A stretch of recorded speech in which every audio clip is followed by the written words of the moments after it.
தமிழகம் முழுவதும் தேசிய போலியோ சொட்டு மருந்து முகாம் நாளை நடைபெறவுள்ளது.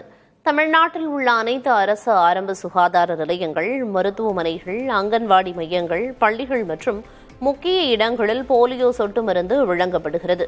இந்த முகாம்களில் 5 வயதுக்குட்பட்ட அனைத்து குழந்தைகளுக்கும் போலியோ சொட்டு மருந்து தரப்படுகிறது.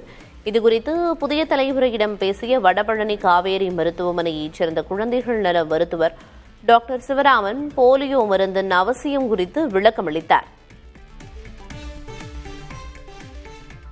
ஆஸ் பர் ஷெட்யூல்ல இருக்க எல்லா போலியோ வேக்சின்ஸும் கட்டாயம் போட்டே ஆகணும். ஏன்னா அந்த இளம்பிள்ளை வாதம்ன்றது ஒரு கொடிய நோய் தான். அதனால ஒரு டிசபிலிட்டி குழந்தை நடக்க முடியாம இதாகிற நிறைய பேஷண்ட்ஸ் முன்னாடி இருந்திருக்காங்க. இந்த காலகட்டத்தில் பார்க்க முடியறது இல்லை, because of our government's robust vaccination program. So இதை போடலைன்னா இந்த மாதிரி நோய் வரக்கூடிய வாய்ப்புகள் குழந்தைங்களுக்கு ரொம்பவே அதிகரிக்கும். இந்த பல்ஸ் போலியோ ப்ரோக்ராமோட கான்செப்ட் என்னன்னா, சிங்கிள் டே கம்யூனிட்டியில் இருக்க எல்லா குழந்தைங்களுக்கும் இந்த போலியோ டிராப்ஸ் போட்டோம்னா அந்த கம்யூனிட்டியில இருந்து போலியோ வைரஸை எராடிகேட் பண்ண முடியும் அப்படின்றதான் இதோட கான்செப்ட்.